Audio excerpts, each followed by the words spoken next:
alteraciones del parénquima e identificar obstrucciones o malformaciones del tracto urinario inferior. Y al detectar esto, antes de que el bebé nazca, nos facilita lo que es el pronóstico, nos podemos planificar lo que es el seguimiento postnatal, tomar decisiones terapéuticas tempranas.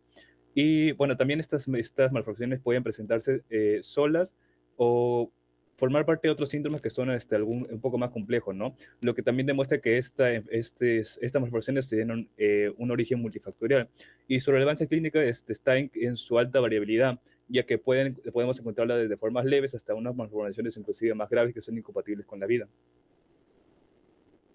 Siguiente. Bueno, los objetivos de nuestro trabajo son describir las principales malformaciones congénitas del aparato urinario, incluyendo su definición, clasificación y manifestaciones radiológicas, analizar los métodos diagnósticos utilizados en la identificación de estas malformaciones, con énfasis en los hallazgos por imagen, explicar las complicaciones, implicancias clínicas y opciones de tratamiento de las malformaciones congénitas del aparato urinario, destacando la importancia del diagnóstico temprano y el seguimiento adecuado. Ahora, hablando de lo que es dando una pequeña definición sobre estas malformaciones, pues ya dije que, bueno, estas son alteraciones anatómicas o estructurales que afectan el desarrollo de los riñones o de cualquier parte de la vía urinaria desde la etapa embrionaria. Lo que pasa es que van a surgir durante la etapa de la organogénesis del sistema urinario, específicamente en el mesodermo intermedio, que es el tejido del cual se originan los riñones y las vías urinarias. Lo que va a pasar aquí es que no se va a dar una interacción muy importante, que es la interacción entre el brote ureteral y el blastema metanéfrico. Al fallar esta interacción, si es que esta interacción falla, aunque sea un poco, ya se van a producir malformaciones como pueden ser la genesia renal, las duplicaciones del sistema colector, riñones mal posicionados, la displasia, o incluso también la ectopía renal o las alteraciones obstructivas. Y también, al no producirse esta interacción, lo que va a pasar es que se afecta tanto el número, la forma, posición y configuración de lo que son los riñones y las vías urinarias. Bueno, eh, como ya mencioné, estas malformaciones son una de las más comunes en neonatos y son una de las causas de la enfermedad renal crónica en la infancia, en la pediátrica, especialmente cuando ya generan obstrucción o cuando se asocia a una displasia. La manifestación clínica de esta enfermedad renal crónica en la infancia es muy variable, ya que algunas pueden pasar desapercibidas o también de manera incidental. Eh, y hay otras que pueden ya tener se pueden presentar de manera como, por ejemplo, la hidronefrosis, infecciones urinarias o alteraciones funcionales desde los primeros meses de vida. Ahora, la etiología es tanto heterogénea y multifactorial, ya que puede incluir factores como, por ejemplo, factores genéticos como mutaciones en genes relacionados con el desarrollo renal, factores ambientales como la diabetes materna o también el consumo de ciertos fármacos durante el embarazo, y también fallos en el proceso como la migración del riñón, la canalización de la uretra o la diferenciación celular. En estos casos de estas malformaciones, lo más importante, el examen que más nos va a ayudar va a ser la ecografía, ya que nos permite ver la anatomía renal, el estado del parénquima y las consecuencias funcionales de cada alteración. Y bueno, por último, la severidad va a depender del tipo de defecto y el momento en el que se interrumpió el desarrollo renal. Y se va a manifestar, podemos ver manifestaciones desde leves hasta más complicadas que son incompatibles con la vida, como es el caso de la genesia renal bilateral, por ejemplo, que es cuando el bebé nace sin ninguno de sus dos riñones. Y bueno, ahora hablando de lo que es la clasificación de estas malformaciones, tenemos tres grandes grupos que pueden ser según su ubicación anatómica, según su tipo y según su impacto clínico. Según su ubicación anatómica, tenemos que pueden ser malformaciones renales, ureterales, vesicales y uretrales. En las renales encontramos, por ejemplo, una importante que es la genesia renal unilateral o bilateral. En las ureterales tenemos la duplicación ureteral completa o incompleta. En las vesicales, la extrofia vesical. En las uretrales tenemos las hipospadias y epispadias. Según su tipo, podemos ver malformaciones estructurales y las funcionales. En las estructurales tenemos la genesia o la hipoplasia, y en las funcionales tenemos el flujo vesículo-ureteral, la obstrucción funcional, y por último tenemos la clasificación según su impacto clínico, que puede ser de bajo impacto clínico, de moderado impacto clínico o de alto impacto. Siendo la de más bajo impacto clínico la duplicación lateral parcial, y la más grave, la más severa, sería la agenesia renal bilateral.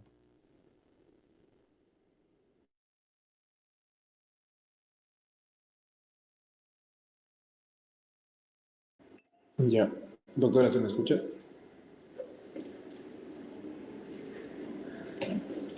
Bueno, continuando con la exposición, vamos a ver de acuerdo a los aspectos de los métodos diagnósticos.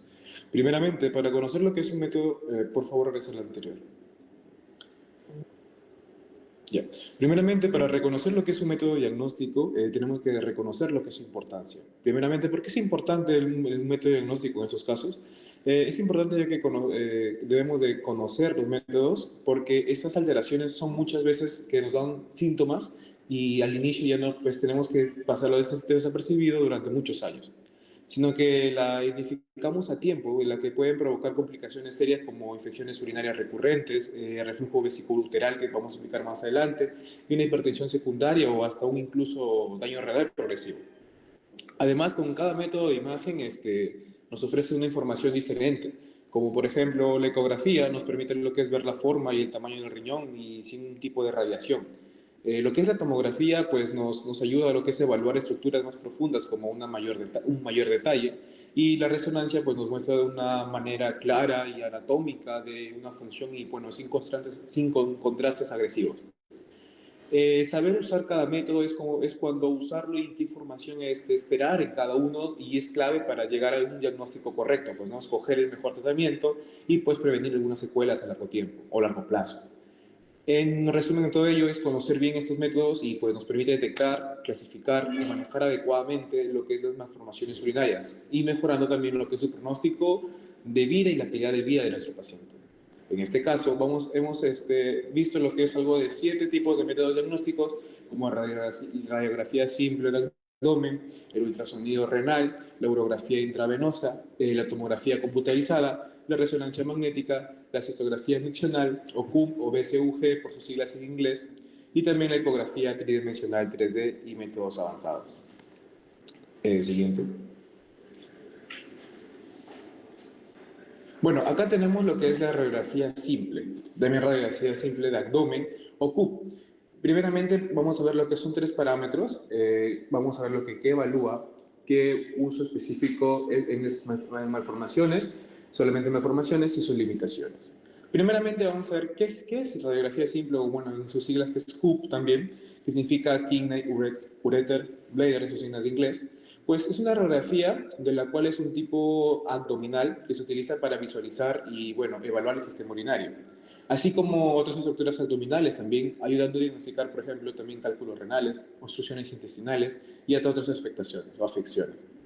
Bueno, ese es un procedimiento rápido y indoloro, no duele, no causa dolor, y consiste en tomar imágenes del abdomen cuando ya el paciente está acostado boca arriba, y bueno, eso se puede solicitar una información, ¿no? Y la posibilidad, si existe una posibilidad de embarazo, ¿no? Antes de realizarla. Como le dije, CUP, en sus siglas en inglés, CUP de K de kidneys, que significa riñones, U de ureters, y de bladder de vejiga, pues, ¿no? Tiene un propósito, es de que se usa principalmente para evaluar lo que es principalmente el sistema urinario y para detectarlo, como le dije, y los cálculos renales, pues, ¿no? Y vamos a también identificar como otras afecciones como obstrucciones o aire, o la parte de aire en el sistema digestivo también. Y bueno, hay que tener unas consideraciones importantes para ello. Por ejemplo, en 3 tipos, como embarazo, objetos y ropa. En lo que es el embarazo, fundamental informar si existe la posibilidad de estar embarazada, informar lo que es el momento de sacarse ese tipo de lo que es de la radiografía. Y pues objetos, se debe retirar joyas, objetos metálicos, ya que eso puede interferir en la imagen, pues, ¿no? Y bueno, también en algunos casos, si la ropa debe ser holgada y algo cómoda. Y bueno, ¿qué evalúa? Evalúa lo que es la forma, tamaño y posición de los riñones y si están calcificados o desplazados.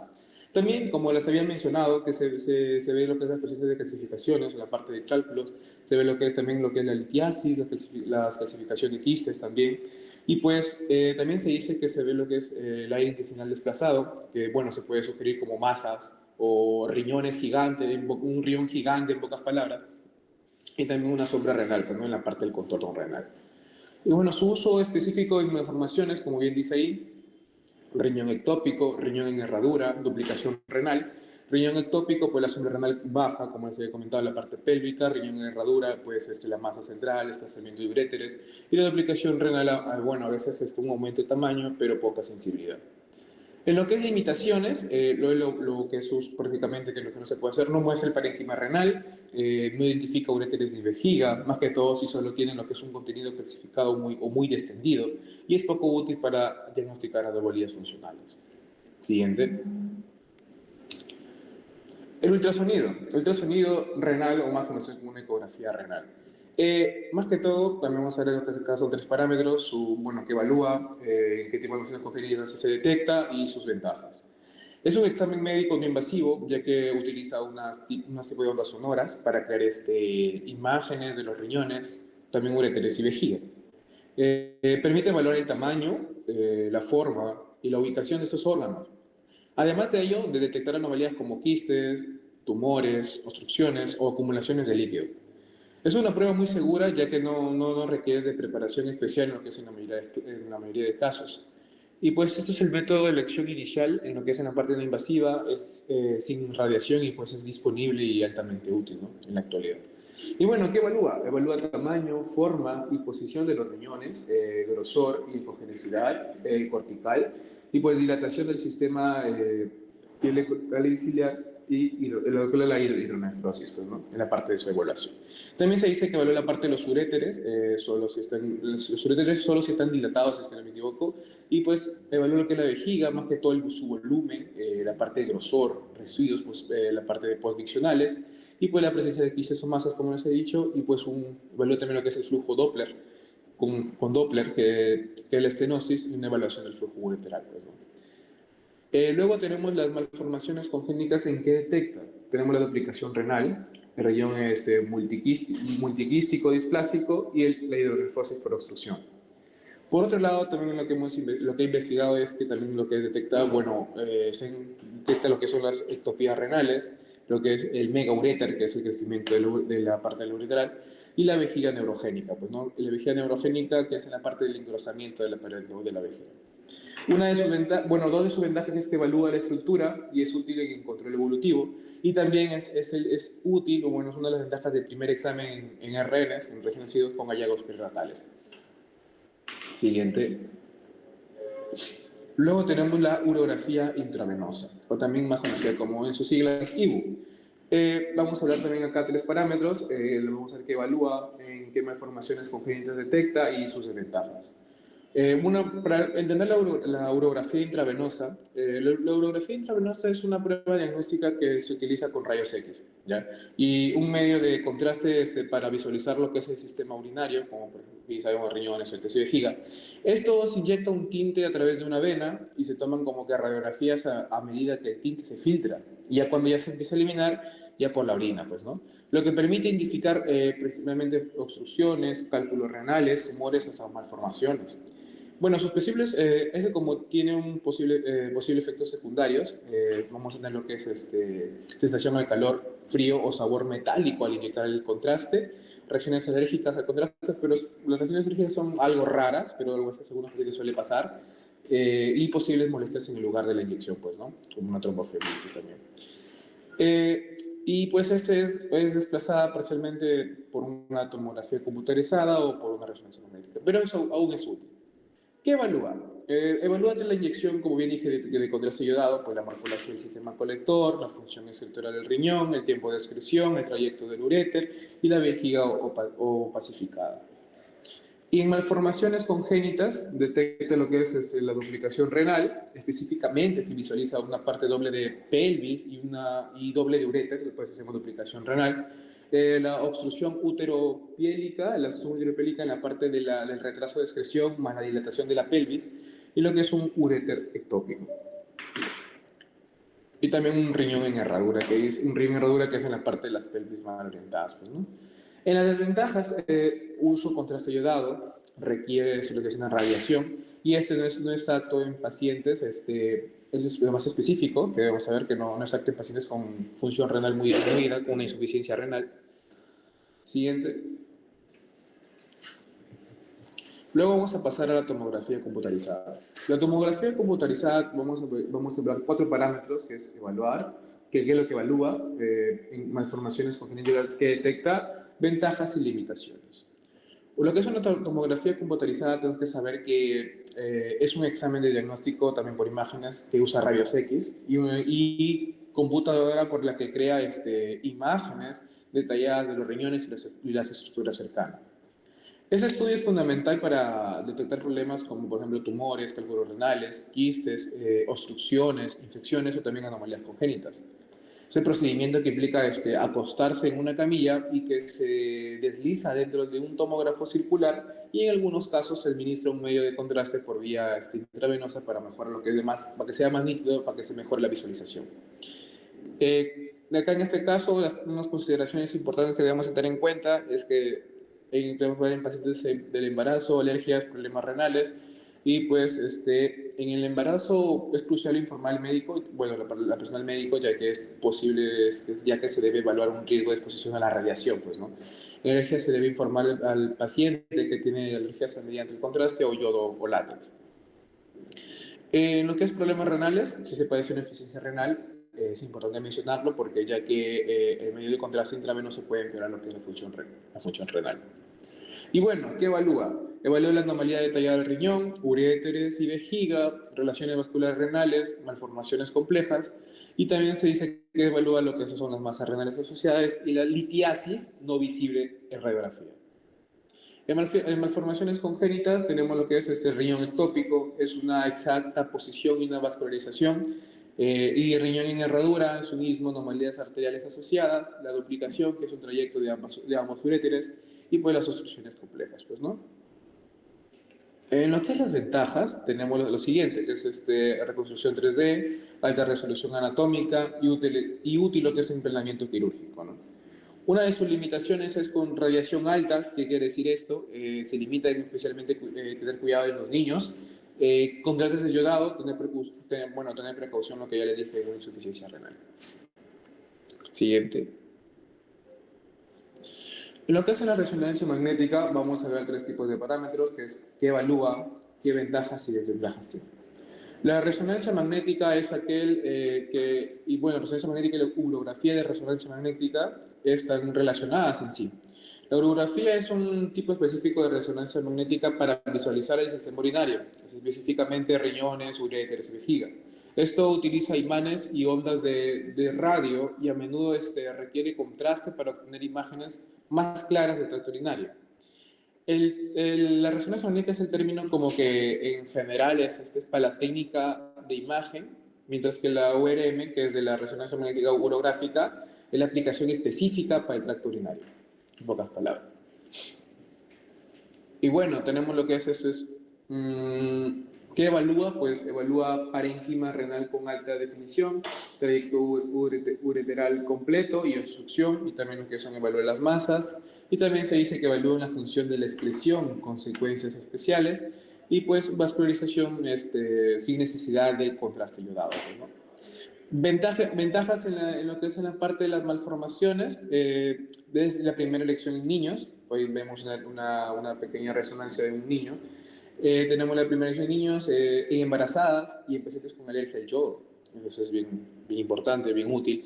Y define pues lo que son los ductos ectópicos, duplicaciones urinarias complejas, y pues también lo que se dice que también evalúa la parte ectópica reno-ureteral, la parte evaluación de funcional de con uroresonancia magnética, lo que es drenaje, excreción, obstrucción funcional verdadera versus la transistoria. En lo que hace desventajas, después lo malo que es más costosa, requiere de mayor tiempo y está menos disponible. Siguiente. Y tenemos la cistografía diccional, o la CUN, o también más conocida como la BQ, en sus siglas en inglés. Es una prueba de imagen. Bueno, vamos a hablar acá 4 parámetros que evalúa uso de malformaciones congénitas, ventajas y desventajas. Ya, bueno, esta es una prueba de imagen que utiliza rayos X y un líquido de contraste para visualizar el tracto urinario mientras la vejiga se llena y se vacía. Su parte de objetivo es diagnosticar problemas como el reflujo vesículo-ureteral, que hemos dicho en un inicio, ya que la orina fluye hacia los riñones y pues eso causa unas obstrucciones o la forma y pues bueno, obstruye también el tamaño de la vejiga y de la uretra, pues, ¿no? Lo que vamos a ver de esto es que es la prueba fundamental en la urología pediátrica, en la parte pediátrica. ¿Qué evalúa? Como bien les dije, evalúa el reflujo vesicouretral o el REU, la anatomía uretral y la capacidad vesical. Y se dice también que evalúa la parte de instrucciones intravesicales, competencia del esfínter y la dinámica durante el llenado y la micción. En lo que es uso de malformaciones congénitas, válvulas de uretra posterior, pues en la parte de los niños, reflujo vesicouretral y pues el megaureter obstruido o no obstructivo, pues, ¿no? Y también se dice que evalúa dos que son algo importantes, la duplicación con uterocele y la vejiga neurogénica. Luego tenemos las ventajas y sus desventajas, es que es una única prueba que demuestra el REU, que es el reflujo vesicouretral, y pues la impredecible de infecciones urinarias recurrentes. Luego las desventajas tenemos uso de sonda vesical, la radiación empleada, y también, bueno, eso sí es algo molesta para los niños, pues, ¿no? Eso es lo malo.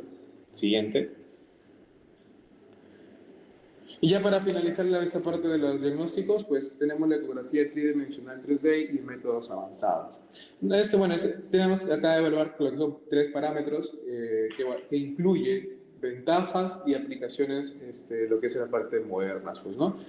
La ecografía tridimensional renal es una técnica de diagnóstico por imagen que utiliza ondas sonoras para crear modelos tridimensionales detallados en la parte de los riñones. Esto combina múltiples imágenes bidimensionales para ofrecer una vista más completa y precisa de la anatomía. Esto es lo que permite evaluar con mayor detalle la forma del volumen del parénquima renal y el sistema colector en comparación de lo que es con la ecografía bidimensional tradicional, que es lo de hoy en día, y pues se utiliza pues, para el diagnóstico y el seguimiento de diversas afecciones, como por ejemplo quistes, tumores, anomalías congénitas, y mejorando la visualización y el análisis en comparación con los métodos de imagen convencionales. Bueno, ¿qué incluye? Pues el de 3D y 4D, la ecografía Doppler avanzada, la más potente, la elastografía y la urosonografía en contraste, pues, ¿no? En sus siglas conocidas como CEBO. Esto tenemos que entender que también ve lo que es, ¿qué aporta? Aporta en la reconstrucción volumétrica de riñones y sistema colector, también lo que es evalúan con el tiempo, el tiempo real del volumen, la forma y las relaciones anatómicas, y con mayor precisión en lo que es duplicaciones, quistes, ureteroceles, riñón multiquístico, y en la parte para evaluar reflujo sin radiación. Y la elastografía pues evalúa la rigidez y es útil en lo que es en la parte de displasias y fibrosis. Una de sus ventajas es sin radiación, alta sensibilidad en estructuras complejas y mucho más preciso que la ecografía 2D, pues, ¿no? En las aplicaciones modernas tenemos diagnóstico prenatal en 3D, planificación quirúrgica y seguimiento evolutivo. Siguiente. Bueno, ahora vamos a hablar sobre las malformaciones más comunes que podemos encontrar en el aparato urinario. Vamos a empezar con la hidronefrosis fetal, que en este caso es la anomalía más común detectada en el tracto urinario prenatalmente. Y esto se da por una dilatación del sistema colector renal, que viene dado en este caso por la dilatación de pelvis y cálices. Se da a consecuencia de una obstrucción en el flujo o por reflujo de la orina desde la vejiga. En este caso, dentro de las principales causas obstructivas tenemos la obstrucción en la unión pielo-uretral, que es en este caso la más frecuente y significativa prenatalmente, la cual impide el paso de la orina desde la pelvis renal al uréter. Luego tenemos las válvulas uretrales posteriores, que en este caso viene dado por membranas u obstrucciones dentro de la uretra en los varones, lo cual impide un vaciado normal de la vejiga y por lo tanto va a causar una hidronefrosis bilateral que a menudo es muy severa y es una causa muy grave, acompañada también de la dilatación de la uretra. Luego tenemos la obstrucción en la unión uterovesical, que es una obstrucción, como su nombre lo dice, en la unión del uréter con la vejiga. Dentro de las causas no obstructivas tenemos el reflujo vésico ureteral, que en este caso es un flujo anormal, lógicamente, de la orina de la vejiga, la cual se devuelve esta orina hacia los uréteres y los riñones, provocando una dilatación y se produce durante la micción. Es importante saber diferenciar la pielectasia de la hidronefrosis. ¿Por qué? Porque en este caso la pielectasia viene viene a ser dado, en este caso, una hidronefrosis leve, la cual suele ser en este caso un hallazgo incidental y puede ser fisiológico. Quiere decir que podemos encontrar una hidronefrosis leve en el embarazo y luego ya cuando el bebé nace y se le vuelve a hacer otros estudios, suele desaparecer, mientras que la hidronefrosis ya suele ser algo patológico y puede llegar a estadios mucho más graves.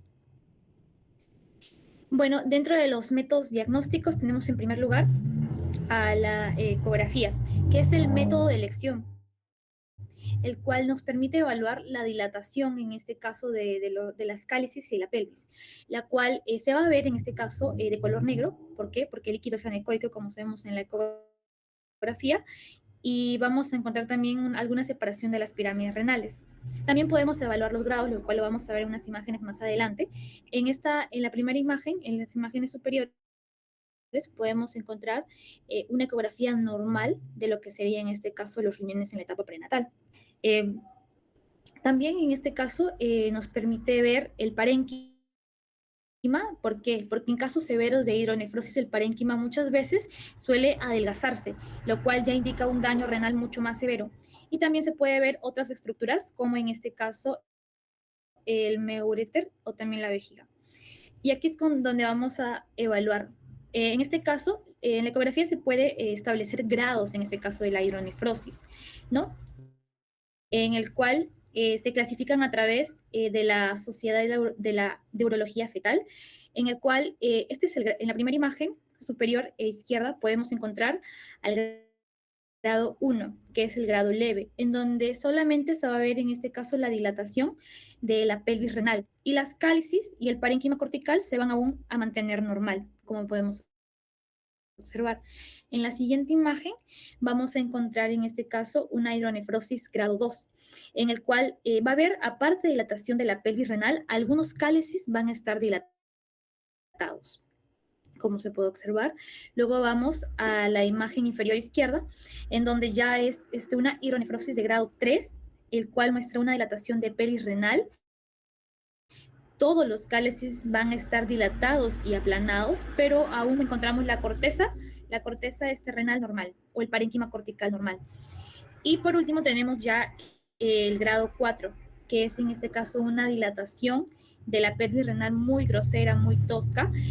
Todos los cálices renales van a estar aumentados y dilatados en tamaño, y como podemos observar, va a haber un adelgazamiento cortical, no un adelgazamiento del parénquima, lo cual ya nos indicaría que hay una atrofia.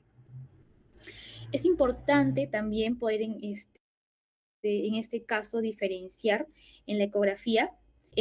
Por ejemplo, en la primera imagen de la izquierda encontramos una imagen hipericogénica muy densa que parece un litio, que también podría ser una causa obstructiva de la hidronefrosis. Pero en este caso, lo llamativo es que no deja la sombra acústica posterior, que es característico en este caso de las litiasis, sino que en este caso, en esta imagen podemos encontrar que en este caso en las pirámides renales, en las flechas rojas que están señalando, se puede observar una acumulación de calcio, pero conocida como leche cálcica, la cual no tiene densidad propia para dejar una sombra acústica posterior. Por lo tanto, en vez de ser una piedra, es un tipo de líquido denso que en este caso contiene calcio y puede provocar una hidronefrosis de causa obstructiva, ¿no? Pero en este caso, como ya se mencionó, no sería un litio propiamente. En la segunda imagen también podemos encontrar la presencia de una imagen hipericogénica, que aquí, a comparación de la otra, sí tiene sombra acústica posterior. Entonces, esto indicaría que sería una litiasis ureteral que está provocando una hidronefrosis, ¿no?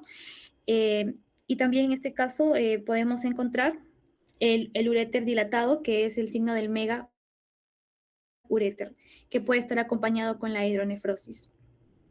Ahora vamos, el otro método diagnóstico para la hidronefrosis es la cistoureterografía miccional, que en este caso, como ya explicó anteriormente el compañero, se sirve para evaluar en dos casos: en caso de reflujo, y también se puede evaluar en el caso de la vesícula ureteral posterior.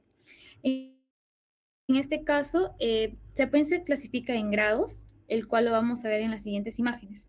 Esto, lo normal que nosotros debemos observar es de esta manera, ¿no? Donde no se observe dilataciones muy gruesas y muy pronunciadas en lo que son los uréteres. Lo patológico en este caso, como observamos en el grado A, es, bueno, en la imagen A es una cistografía, bueno, una cistouretrografía de grado 2, en el cual nos indicaría que el uréter, pelvis y cálices no van a estar dilatados, pero los formix pueden estar normales. Mientras que en la imagen B podemos observar ya de grado 3, en donde ya se va a empezar a observar los uréteres y la pelvis anal mucho más dilatadas. Van a mostrar una dilatación leve a moderada. El formix va a estar normal y puede existir solamente una leve dilatación. Y ya en el grado 4 y 5 podemos a comparación de las primeras imágenes, ya podemos observar una dilatación mucho más pronunciada y además podemos encontrar tortuosidad, lo cual nos indicaría ya grados mucho más avanzados del reflujo y que pueden estar provocando una hidronefrosis severa. Luego tenemos la gammagrafía renal. En este caso, también es conocida como el renograma con diurético. Sirve para evaluar la función renal y diferenciarla y determinar si en este caso la hidronefrosis es obstructiva o no. Para la función renal diferencial, un valor menor del 40% en el riñón afectado nos puede, del riñón afectado puede indicar un daño significativo. En este caso, en la primera imagen superior podemos observar, esta es una ecografía, ¿no? Donde podemos encontrar un adelgazamiento de la corteza. Y como ya mencionamos anteriormente, un adelgazamiento de la corteza nos indicaría una hidronefrosis de grado 4, que ya es muy severa. Entonces se procede a hacer en este caso la gammagrafía renal. En este caso se utiliza o es muy usada la curva de aclaramiento, que es el clearance, en el cual se administra un diurético, que en este caso es la furosemida, y después se hace el radiotrazado. Si en este caso es provocada por una obstrucción, la curva va a ser plana y no aclara el trazado del sistema colector, mientras que cuando no es obstructivo, el trazado es rápidamente lavado después del diurético y la curva tiene un tiempo medio de menos de 20 minutos, lo cual sería lo normal. Entonces, en esta imagen podemos observar que en este caso la curva es plana y no aclara, por lo tanto indicaría que en este caso la hidronefrosis es provocada por una obstrucción. Ahora vamos a hablar de la agenesia renal. La agenesia renal, en este caso, es la ausencia congénita de uno o ambos riñones. Puede ser bilateral o unilateral. El bilateral es más conocido como el síndrome de Potter clásico, el cual es mortal e incompatible con la vida. Luego tenemos el unilateral, que tiene una esperanza de vida normal, ¿no? Porque al menos se tiene un riñón para compensar a la falta del otro. En este caso, en la agenesia renal, más común en el síndrome de Potter, como en el crecimiento embrionario, no va a haber riñones, no se va a producir orina. Entonces, como sabemos, la orina es un componente importante del líquido amniótico. Por lo tanto, como no hay riñones y no va a haber orina, vamos a tener anhidramnios. Y eso provoca una oligoemia grave. La oligoemia en este caso es cuando hay una baja perfusión sanguínea a los pulmones en crecimiento o en el desarrollo fetal. Por lo tanto, causa hipoplasia e hipoperfusión renal, y muchos de estos bebés nacen y pueden tener sin distrés respiratorio, por lo cual conlleva la muerte. Es una característica en este caso de la agenesia renal. Bueno, también podemos decir que la agenesia renal unilateral afecta aproximadamente 1 de cada 500 nacidos vivos, mientras que la bilateral a 1 de 4.000 nacidos vivos. Es un poco más raro, ¿no? Y tiene una tendencia a presentarse en el sexo masculino. Bueno, dentro de las manifestaciones, la ecografía sigue siendo en este caso el método de elección. En el caso de la agenesia unilateral, tenemos características importantes para poder reconocer esta patología. Primero está el vaciado de la fosa renal. En este caso va a indicar la ausencia del riñón en su posición anatómica esperada, ¿no? Como podemos observar en la imagen que está al lado.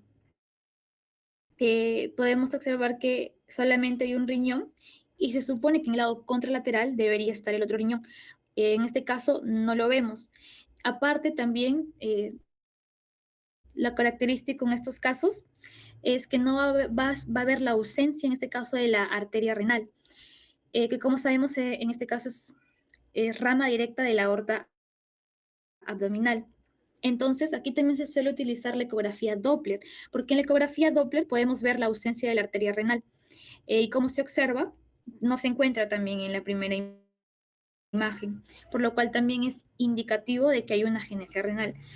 Otro signo característico es, en este caso, la glándula suprarrenal aplanada o también signo de la tumbona vacía, en el cual la glándula suprarrenal ipsilateral permanece en su posición normal y puede estar alargada o aplanada por la ausencia, en este caso, del riñón, como se observa en la primera imagen, donde se ve una glándula suprarrenal aplanada. Y obviamente puede haber una hipertrofia compensatoria, en este caso por parte del riñón contralateral. Puede estar aumentado de tamaño con una corteza mucho más gruesa y una estructura normal para compensar la ausencia del riñón del otro lado. Con respecto a la agenesia bilateral, aquí va a haber ausencia de ambos riñones, por lo tanto, ambas fosas renales van a estar vacías.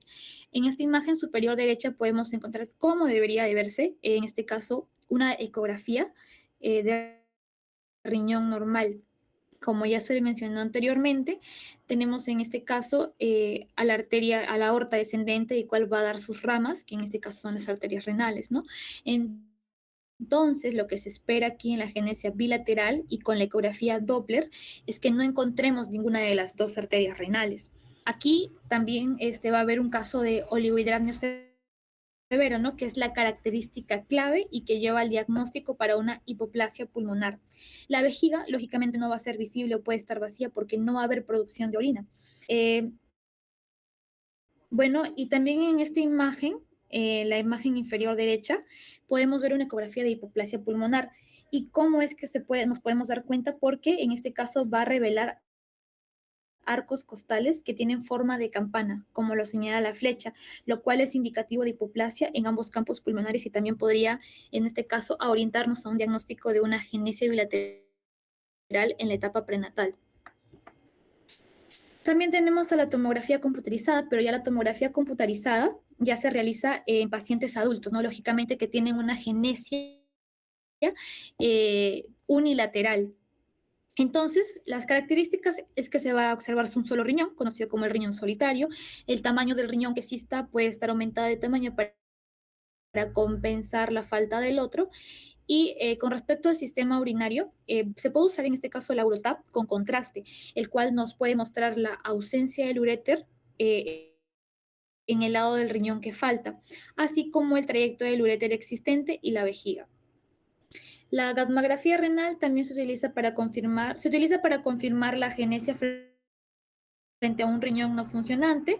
No es tan usado actualmente, pero en este caso sí es el estándar de oro para documentar la ausencia de la función renal y la existencia de una hipertrofia compensatoria en el riñón funcional.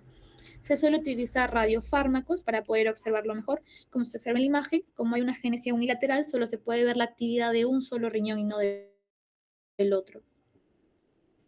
Luego tenemos el riñón en herradura. El riñón en herradura, en este caso, es una anomalía congénita en la fusión, una anomalía congénita de fusión, ¿no? Donde ambos riñones se van a fusionar uno a través del otro por sus polos. En el 90% de los casos se unen a través del polo inferior y van a adoptar la forma de una U o de una herradura, que es lo característico en estos casos, ¿no? En este caso, la porción que conecta ambos riñones se denomina el istmo. El istmo puede ser parénquima renal funcional o de tejido fibroso. ¿Cómo es que se produce esta patología en el crecimiento o en el desarrollo embrionario? Ocurre alrededor entre la cuarta y sexta semana de gestación. Normalmente los riñones crecen desde la pelvis hasta su posición final en el abdomen. Pero ¿qué pasa? Que en el riñón en herradura, a medida que estos van ascendiendo, se van a ver detenidos por la presencia de la arteria mesentérica inferior. Por esta razón, el riñón en herradura se encuentra generalmente más bajo de la posición normal que debería tener. Lo normal, en estos casos del riñón en herradura, suele estar localizado entre las vértebras lumbares bajas, entre entre L3 y L5, ¿no? Y en este caso la característica es que el istmo cruza la línea medio anterior de la aorta y la vena cava inferior. En estos casos también es más frecuente que se dé en varones que en mujeres, es 2 veces más frecuente y eh, aproximadamente afecta de 1 de cada 400 a 500 adultos. Luego, aparte, este riñón en herradura puede traer complicaciones. Una de ellas es la obstrucción y reflujo, que a menudo, en este caso los uréteres, van a tener una inserción y un curso anormal pasando por delante del istmo, lo cual puede provocar obstrucción y conllevar en este caso a una hidronefrosis. También puede provocar infecciones en el tracto urinario, una mayor susceptibilidad a traumatismos por la posición que tienen los riñones y mayor riesgo a ciertos tumores como el tumor de Wilks y el carcinoma uroterial de pelvis renal. Bueno, en este caso, la técnica de imagen más valiosa y para tener una evaluación más detallada del riñón en herradura es la tomografía computarizada y urografía, en el cual nos permite ver imágenes en múltiples fases de tiempo, en el cual vamos a evaluar parénquima renal y el tracto urinario. Sirve para confirmar y además nos permite dar una anatomía tridimensional. La característica, como ya se mencionó, es que podemos ver imágenes en múltiples fases del tiempo. Se puede empezar a ver imágenes desde que no se agrega el contraste hasta cuando se va empezando a agregar y cómo se va a ir marcando el contraste a través de segundos. Se divide en fase corticomedular, nefrogénica y fase excretora, el cual vamos a observarlo a continuación. En este caso, tenemos a la tomografía, en la cual vamos a encontrar primero sin contraste. En esta tomografía sin contraste, como se puede observar, bueno, aquí el objetivo radiológico es detectar cálculos renales, o sea, ver si hay una urolitiasis. Bueno, es esencial para detectar complicaciones como la hidronefrosis o el riñón en herradura. Luego tenemos la fase cortical o córtico-medular, que se evalúa entre los 30 a 45 segundos posteriores de haber agregado en este caso el contraste. Aquí vamos a ver o vamos a valorar mucho mejor la vascularización cortical. Y también nos permite ver el grosor cortical. Luego tenemos la fase excretora. En la fase excretora ya va a estar completamente toda la imagen llena de contrastes. O sea, se va a poder ver mucho mejor el sistema colector. Y esto se puede observar de entre 3 a 15 minutos posterior de haber agregado el contraste. Y bueno, hay una visualización detallada de la anatomía del sistema colector, uréteres, pelvis y vejiga. La clave para evaluarla, y es clave para evaluar la anatomía de los uréteres y pelvis en el riñón en herradura. Como podemos observar, en estos casos se puede ver la fusión de ambos riñones a través de su polo inferior, conocido como en este caso el istmo, como ya se mencionó anteriormente. Luego tenemos la ecografía, también es un método de detección, pero suele ser para una detección casual. En este caso, la clave para poder determinar que es en este caso un riñón en herradura es identificar el istmo, que conecta a ambos riñones a través de la línea media anterior de la aorta.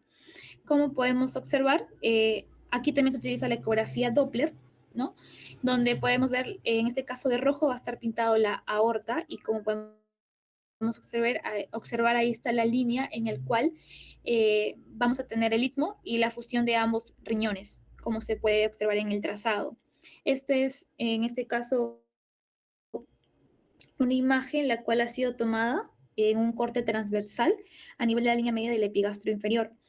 Luego acá también en las siguientes imágenes también se va a empezar a trazar y podemos observar cómo se da la unión de ambos riñones.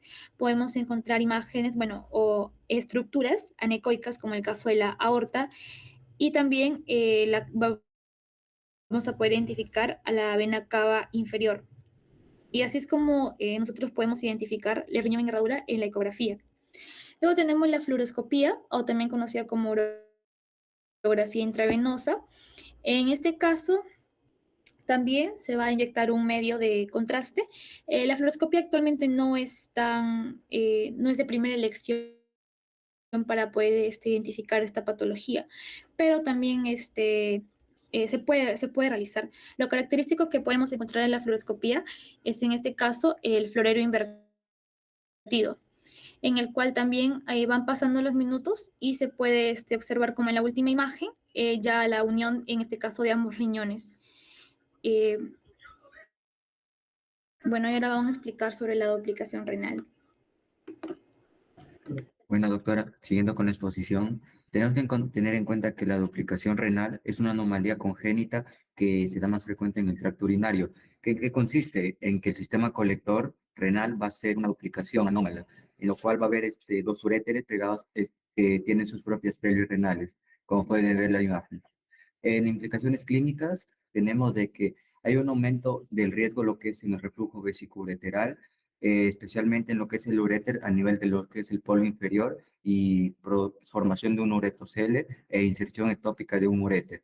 Muy conocidamente también puede haber infecciones urinarias repetidas o un daño renoureteral.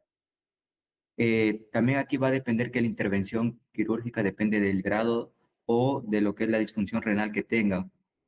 Y siguiente diapositiva, por favor, radiológicos. Bueno, en la ecografía podemos observar que hay una dilatación a nivel de la pelvis renal. Primero, para identificar, tenemos que recordar la anatomía básica del riñón, el cual está formado por una corteza, una médula, los cálices renales, cálices mayores, cálices menores. Podemos ver ahí que lo que es a nivel de la pelvis renal va a estar muy dilatada.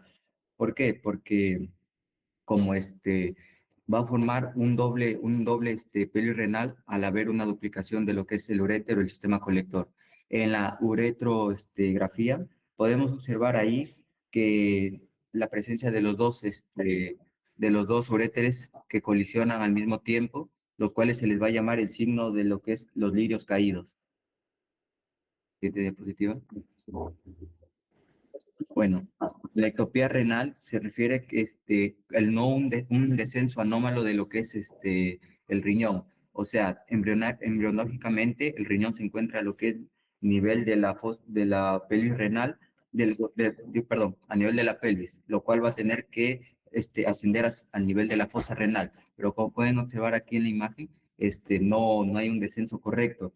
¿Esto qué quiere decir? De que en las características anatómicas vamos a tener que hay una vascularización aberrante, que está orientado anteriormente la pelvis renal y una orientación atípica de los cilios. Y el uréter va a tener un trayecto más corto o decirlo más tortuoso. Siguiente diapositiva. Bueno, como pueden observar ahí, podemos observar que la localización del riñón va a estar más abajo que la del riñón bien formado. ¿Qué quiere decir? De que aquí el nivel del conducto del uréter va a estar un poco más tortuoso. ¿Esto qué quiere decir? De que va a haber obstrucción o infecciones urinarias a un largo plazo o daño renal.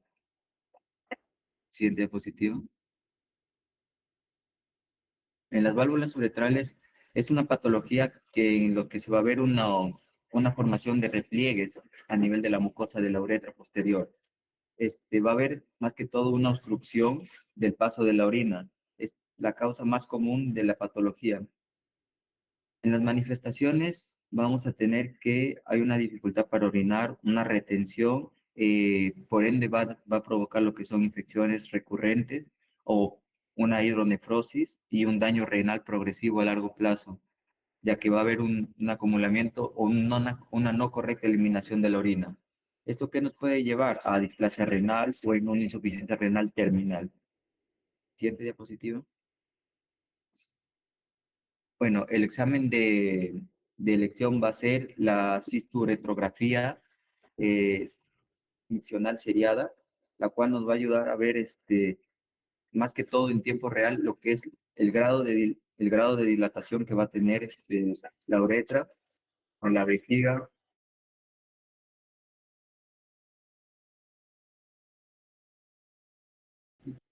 Perdón, disculpe. Se va a ver, como se puede observar, va a haber una dilatación y se va a ver lo que son las trabéculas diverticuladas. En un reflujo se está presente. Siguiente diapositiva.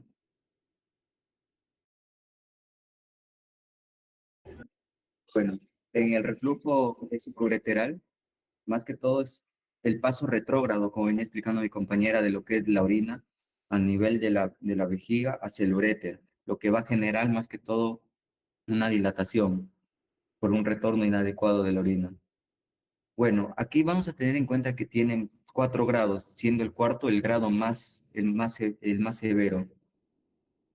Más que todo, los daños que puede haber va a ser cicatrización renal, un daño en el parénquima, y esto puede evolucionar hacia una nefropatía crónica. Siguiente diapositiva. Bueno, como podemos observar, ahí el estándar de oro va a ser ahí también la citoretrografía miccional seriada. ¿Qué va a ver? Nos va a permitir visualizar el reflujo durante el llenado y el vaciamiento vesical, como pueden observar. O sea, ahí el grado en el que se encuentra la imagen que he puesto está en grado 4, donde va a haber una dilatación muy, muy, ¿cómo le digo? Muy resaltante de lo que es del uréter. Y más que todo nos va a ayudar a identificar los grados en el que se encuentra la patología. Gracias.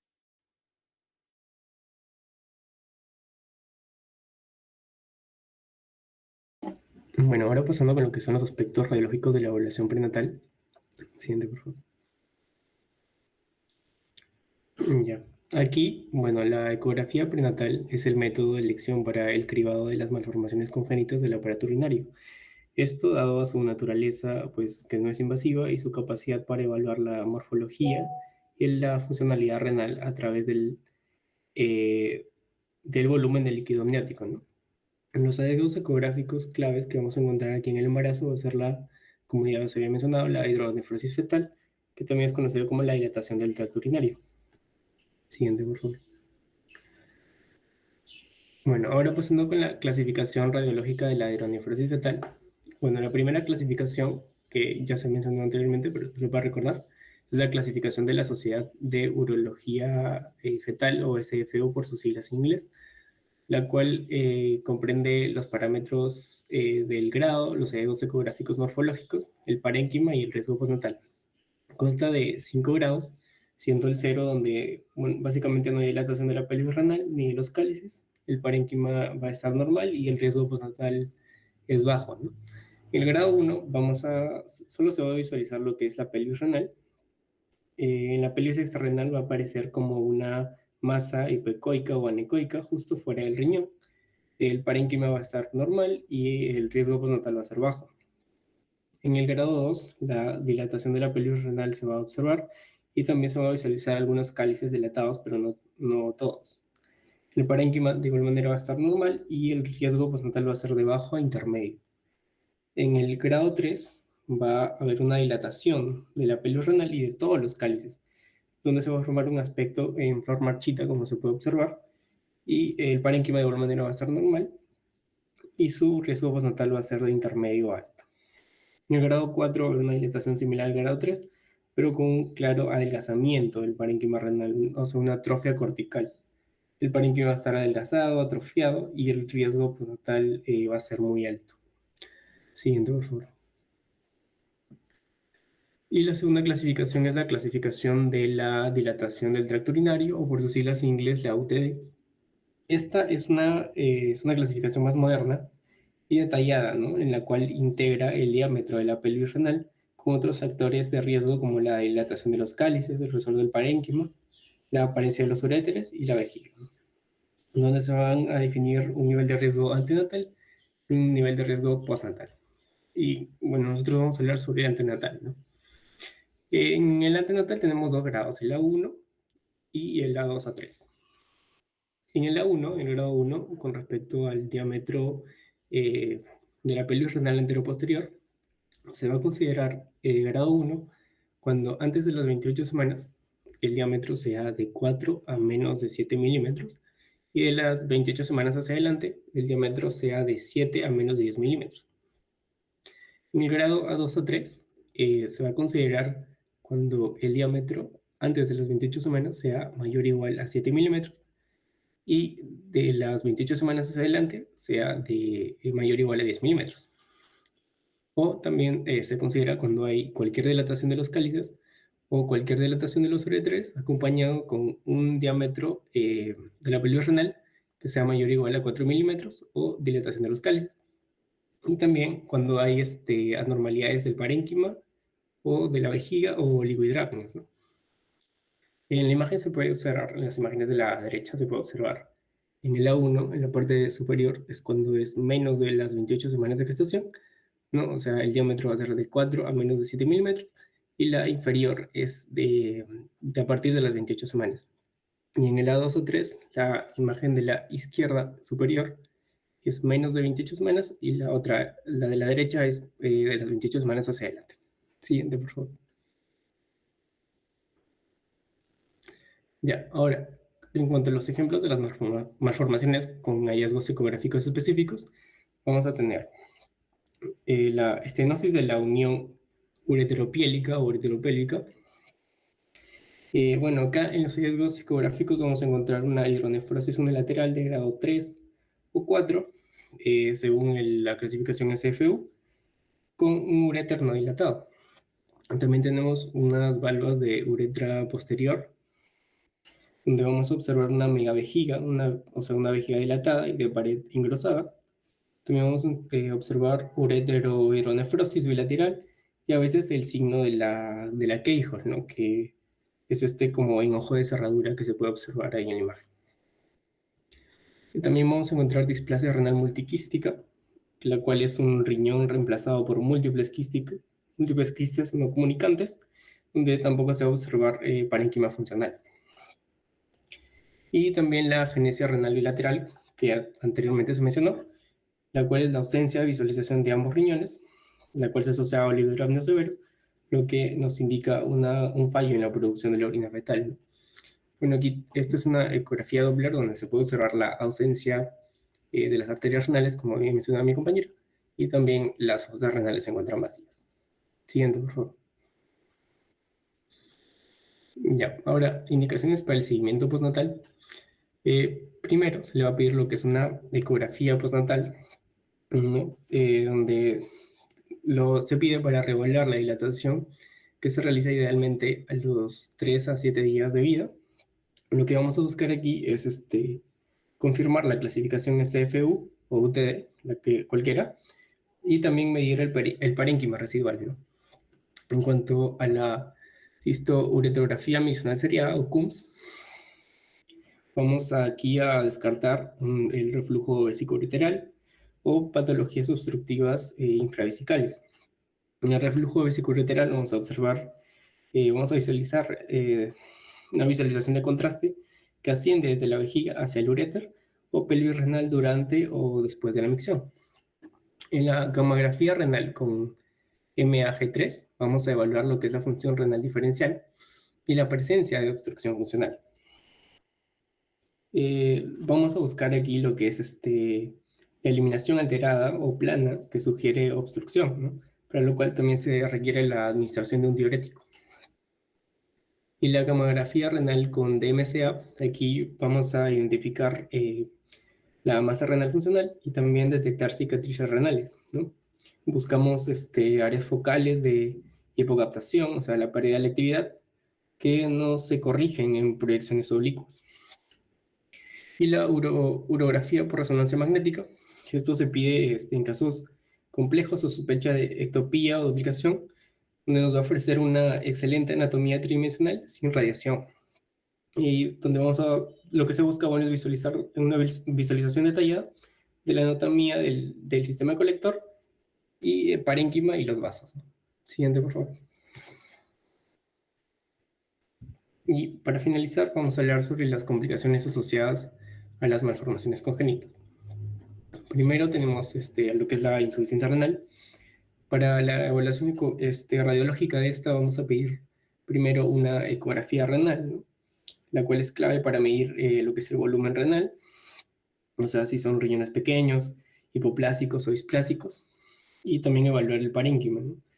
Un aumento de la ecogenicidad, una pérdida de la diferenciación corticomedular, etc. Y también vamos a pedir lo que es el DMCA para cuantificar lo que es la función renal diferencial ya que la disminución de esta nos va a indicar un daño significativo. Contra las infecciones urinarias recurrentes, acá se va a utilizar lo que es el CUMS para el diagnóstico del reflujo vesicolateral, y el DMCA se utiliza también para detectar las cicatrices, ¿no? La pielonefritis crónica o una nefropatía por reflujo. Siguiente, por favor. En cuanto a la hipertensión, en pacientes con unas malformaciones congénitas del aparato urinario, este nos va a sugerir un daño parenquimatoso crónico, una enfermedad renovascular, ¿no? Entonces, para esto se va a pedir un DMCA para medir el flujo renal diferencial y también la ecografía Doppler, ¿no? Para evaluar si es que hay presencia de estenosis renal. En cuanto al retraso del crecimiento, bueno, a menudo este es un signo de enfermedad crónica, ¿no?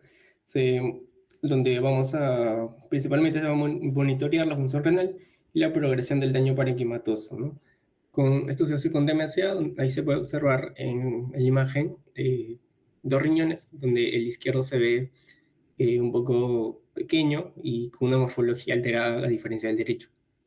Y por último, los cálculos renales o la litiasis. Para esto se va a pedir la ecografía y una tomografía computarizada de bajas dosis. En la ecografía, bueno, esta es la técnica inicial para visualizar los cálculos, ¿no? Se van a observar estructuras hiperecogénicas con una sombra acústica posterior, como se puede observar ahí. Y en la tomografía, esta nos va a servir para lo que es confirmar la presencia y el número y también la localización exacta del cálculo, ¿no? Como se puede observar en la imagen, ese como puntito blanco es el cálculo, o sea, nos indica la ubicación exacta de este. Eso sería todo. Gracias.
Buenas tardes, compañeros, con todos. En esta ocasión nos ha tocado exponer lo que son litiasis renal y tumores, ¿no? Vamos a empezar con una pequeña introducción, hablando acerca de lo que es la anatomía ecográfica de los riñones, y más adelante mis compañeros van a ir eh, también presentando lo que son algunos tumores malignos, benignos, que ya se van a ir presentando, pues, ¿no? Entonces acá, en esta diapositiva podemos observar más que nada lo que son la localización del transductor, ¿no? Para ver la localización de los riñones, ¿no? Usualmente va a haber fotografías del eje largo o corte longitudinal del riñón, como son estas dos primeras imágenes, y del eje corto o corte transversal también, ¿no?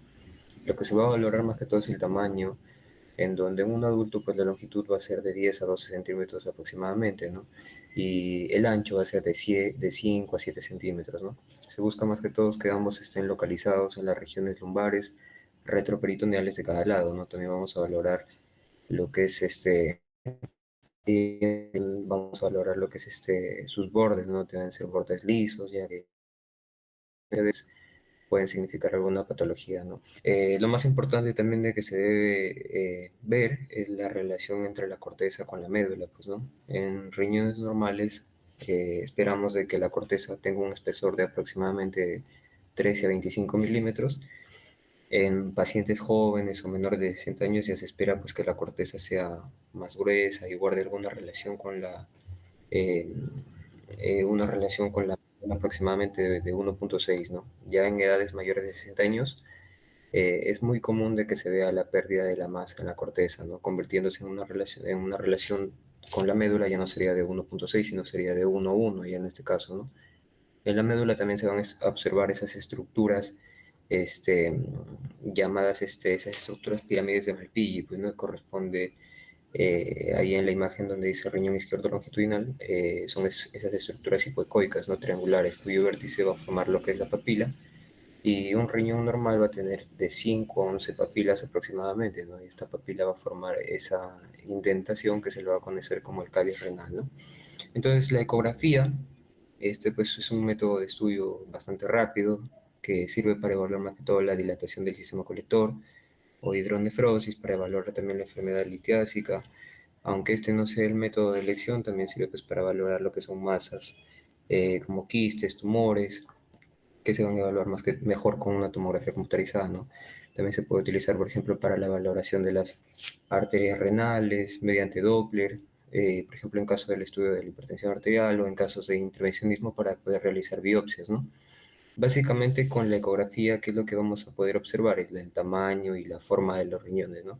Cabe mencionar también de que por qué es que no se observan los uréteres acá, porque en este caso los uréteres tendrían que estar muy dilatados para, ya sea por una obstrucción, para que puedan ser visibles por el ultrasonido, pues, ¿no?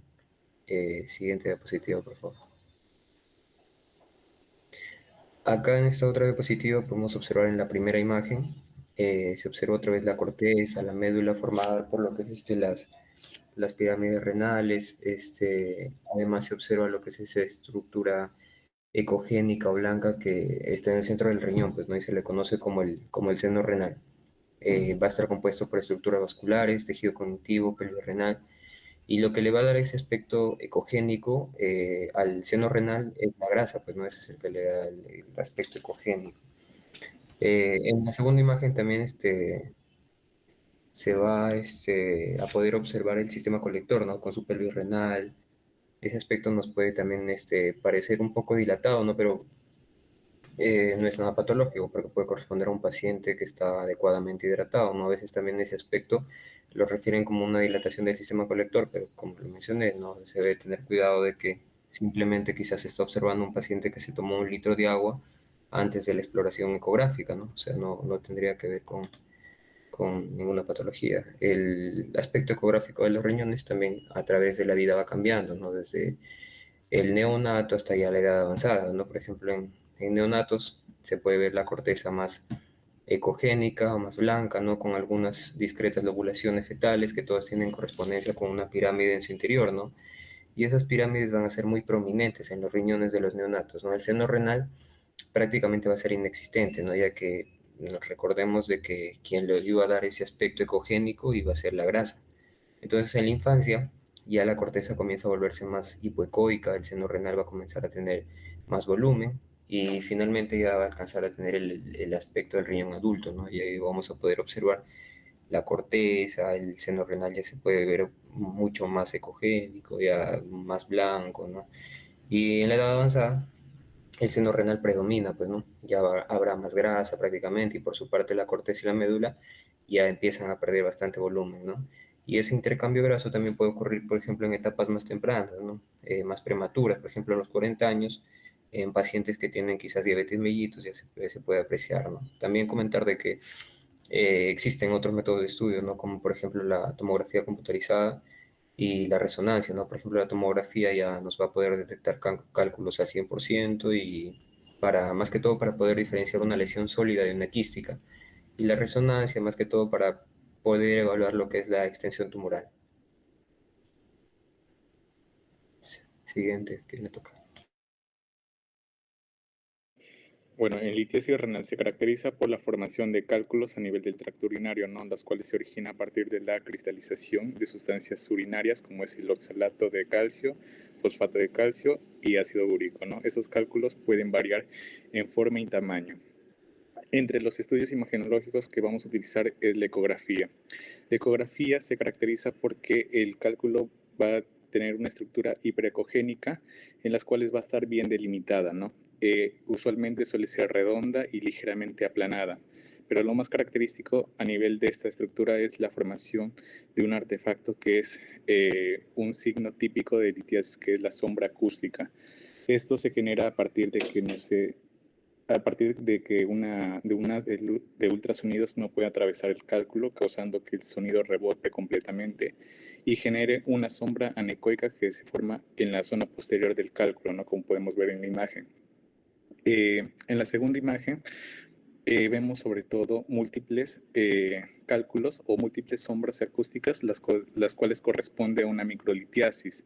En la tercera imagen podemos ver una ecografía de Doppler, en las cuales acá aparece un artefacto de centello, o también conocidos como artefacto cola de cometa, que es un parpadeo de colores que aparecen detrás de una estructura ecogénica fija y se produce por la superficie irregular de un cálculo, ¿no? En las cuales genera una apariencia de movimiento. Y también se utiliza estos cuando hay presencia de un cálculos pequeños en los cuales no genera la sombra acústica, ¿no? Y también para diferenciar cálculos del flujo vascular renal. Siguiente, por favor. Tenemos la tomografía computarizada. La tomografía computarizada se caracteriza porque es el método de elección para el diagnóstico de una litiasis renal. Presenta mayor sensibilidad y especificidad frente a la radiografía de abdomen simple, a la urografía, y también detecta diferentes tipos de cálculos, ¿no? Eso dependiendo a su densidad a través de las unidades de Hochschild, como en el caso de acá del ácido úrico, que presenta de 200 a 450, el fosfato de calcio de 1200 a 1600 y el oxalato de calcio, que es de 1700 a 2800. Entre sus grandes desventajas suele ser costosa, también que causa radiación, porque su principal método para formar la imagen es la radiación ionizante. No suele ser funcional, ya que no nos va a indicar el grado de obstrucción. Y usualmente suele ser sin contraste, ¿no? Se utiliza el contraste solo en ciertas situaciones específicas, si es que hay duda de la presencia de un cálculo radiolúcido, como es el caso del ácido úrico, o si es que se necesita para estudiar al uréter de manera completa o para ver complicaciones. Su sensibilidad suele ser de un 95% y una especificidad del 98% y una exactitud del 98%. Como vemos en la primera imagen, es a través de un plano axial desde una vista superior, en las cuales el cálculo está alojado a nivel del uréter distal, ¿no? Pero lo más llamativo acá que es el signo de Hallon, la cual es la formación de un edema ureteral que se forma a partir de la obstrucción a nivel del uréter, ¿no?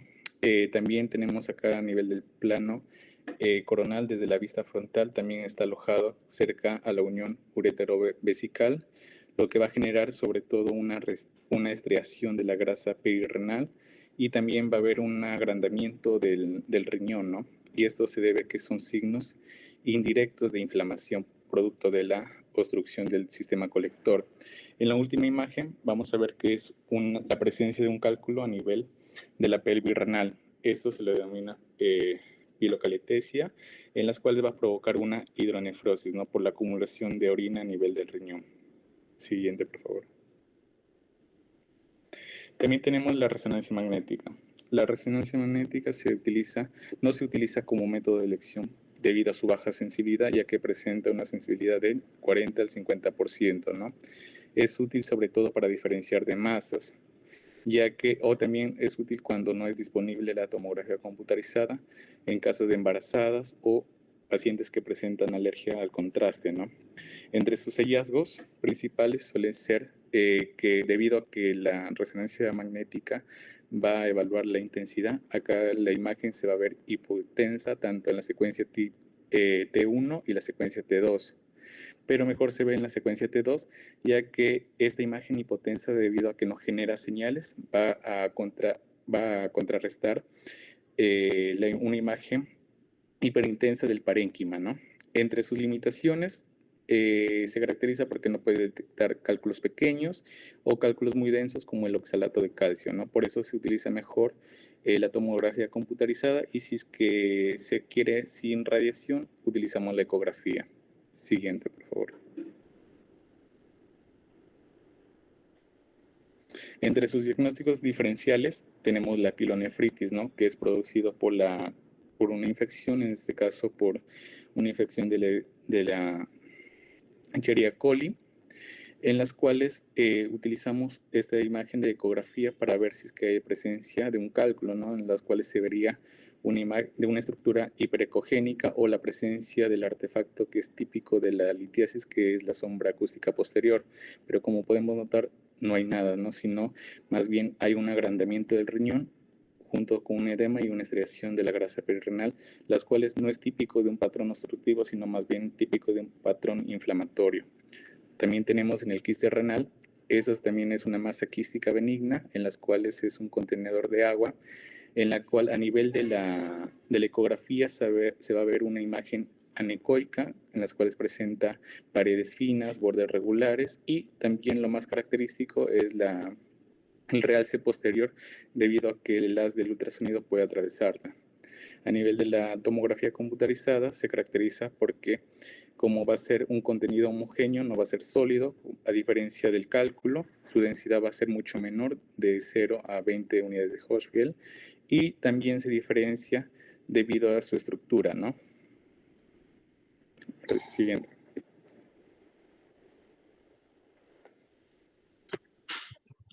Bueno, con respecto a la evaluación de masas renales, la tomografía computarizada sería la primera opción para caracterizar una masa renal y para su estadificación, ¿no? Con respecto al protocolo de la tomografía computarizada, va a consistir en 4 fases, ¿no? La primera fase, que es la fase de no contraste, que nos va a permitir medir la densidad del parénquima renal y así verificar la captación o el realce tras la administración del contraste, ¿no? También nos permite ver lo que es lesiones calcificadas o con hemorragia, o también la grasa macroscópica. Porque si es que encontramos grasa macroscópica, se va a ver en la tomografía una hipodensidad a comparación del parénquima renal. Y en caso de lesiones calcificadas o con hemorragia, una hiperdensidad. En lo que es la fase córtico-medular, que son de 25 a 40 segundos post-contraste, es útil para ver la vascularización y tumores hipervasculares, ya que, como se observa en la imagen, va a haber un mayor realce en lo que es la corteza a comparación de la médula renal. Como nos sirve para ver tumores hipervasculares, una de ellas es lo que es el carcinoma de células claras, ¿no? También nos permite visualizar lo que son angiomiolipomas sin grasa visible y también metástasis hipervasculares. En lo que es la fase nefrográfica, que son 100 segundos post-contraste, acá ya encontramos una hiperdensidad homogénea, tanto de la corteza como de la médula, que nos permite ver el tamaño y la expansión de las masas sólidas, ¿no?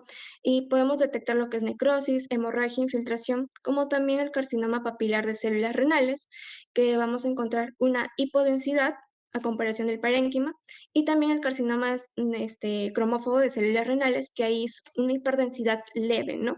No tanta como lo es el carcinoma de células claras.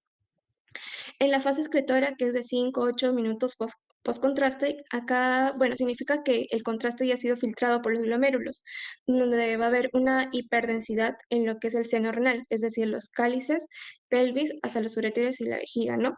Nos permite ver lo que son tumores uroteliales, donde van a realzar el contraste y van a deformar el contorno de la pelvis.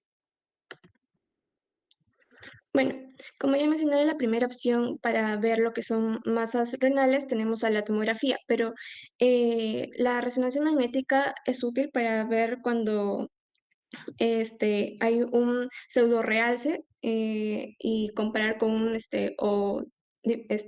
descartar un realce verdadero también cuando hay sospechas de grasa intralesional microscópica, ¿no? Tenemos como la secuencia T1, donde va a haber una hiperintensidad en el caso del angiomiolipoma o también en el quiste hemorrágico o proteináceo.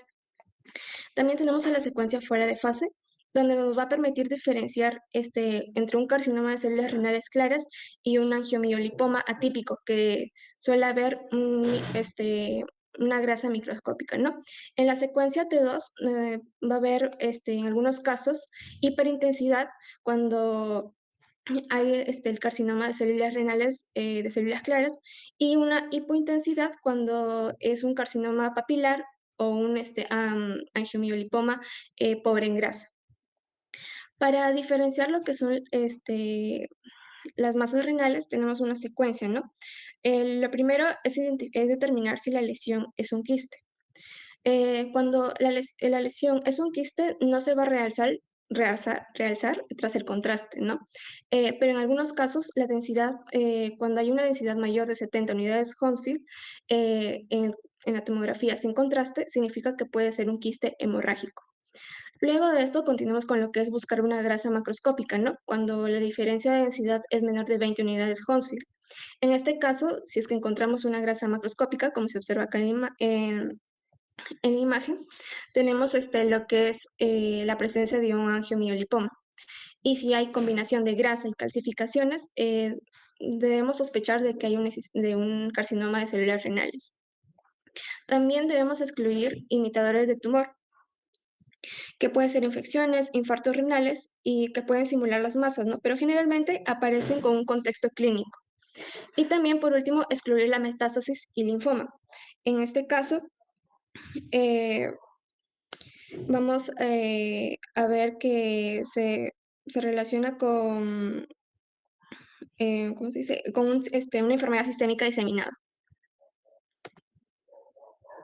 Ya, tenemos tipos de lesiones, ¿no? Tipo de lesión bola y tipo de lesión frijol.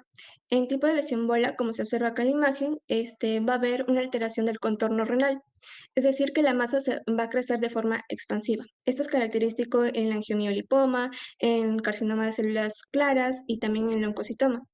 En el caso de una lesión en tipo frijol, es un crecimiento tipo infiltrativo, que no va a haber alteración del contorno renal y suele estar relacionado con tumores mucho más agresivos, como es el carcinoma de células transicionales, metástasis y también el carcinoma de células infiltrativas. Importancia del tamaño del tumor, ¿no? La mayoría de los hallazgos de masas renales suelen ser incidentales, ¿no? Que son menores de 4 centímetros. Y estos, en la mayoría de los casos, suelen ser de bajo grado o lesiones benignas.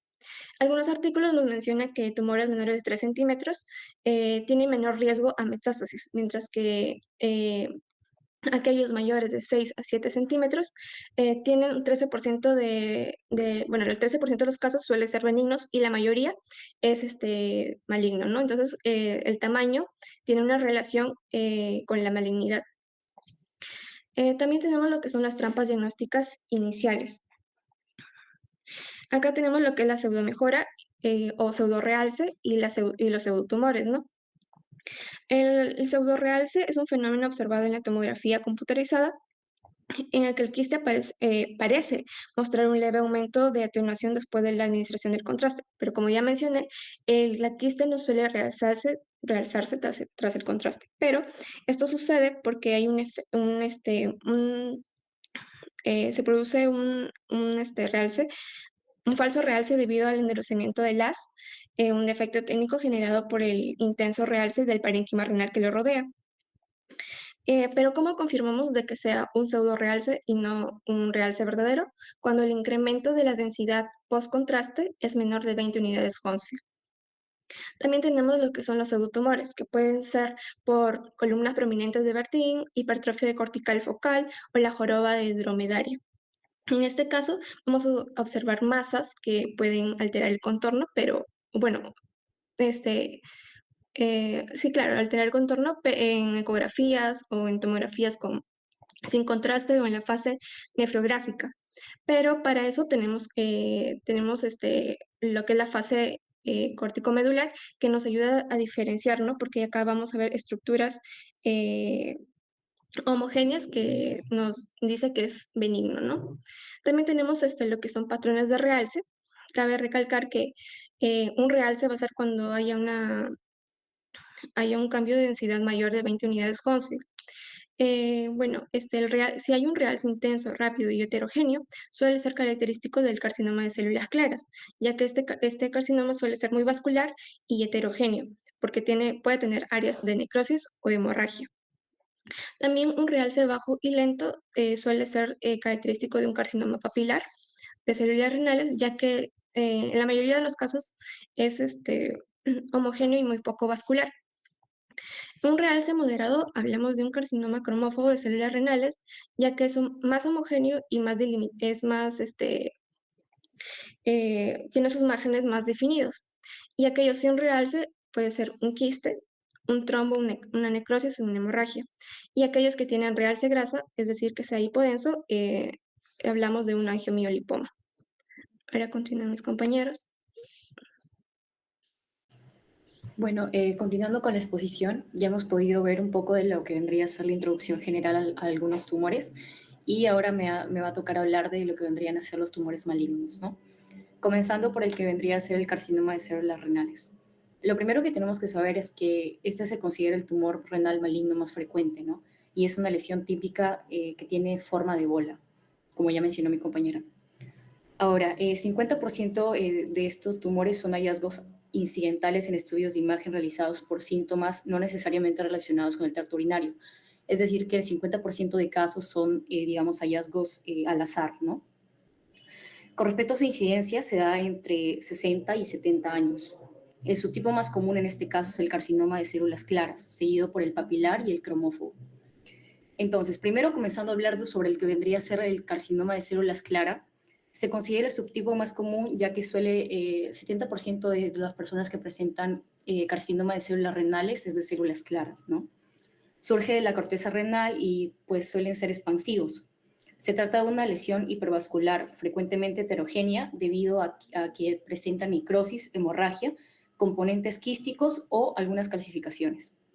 Se caracteriza también por presentar grasa intracelular en 80% de los casos. Sin embargo, también puede contener extracelular en casos muy raros, ¿no?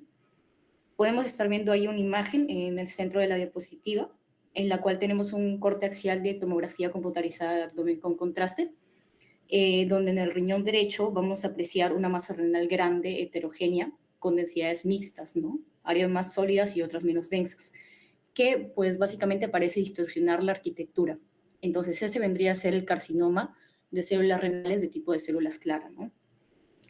Ahora, una característica típica del carcinoma de células claras es el intenso realce en la fase córtico-medular, ¿no? Esto puede dificultar la evaluación cuando la lesión es pequeña y está en la corteza renal, ya que también presenta un realce intenso. Por lo tanto, la fase nefrogénica se considera, digamos, la más adecuada para detectar estas lesiones. Ahí abajo podemos estar viendo una imagen donde podemos apreciar de manera clara el tumor en la fase nefrogénica, como se puede apreciar ahí arriba del riñón. Y esto se da básicamente por lo que acabo de mencionar, ¿no? Ahora, lo que vendría a ser la resonancia magnética, el carcinoma renal de células claras puede ser, suele ser isotenso o hipotenso, lo que vendría a ser T1, e hipertenso, lo que vendría a ser T2, ¿no? De todos los carcinomas de células renales, de células claras, alrededor del 5% va a presentar un patrón de crecimiento infiltrativo, el cual se va a caracterizar básicamente por ser agresivo y alterar la arquitectura interna manteniendo el contorno renal, ¿no?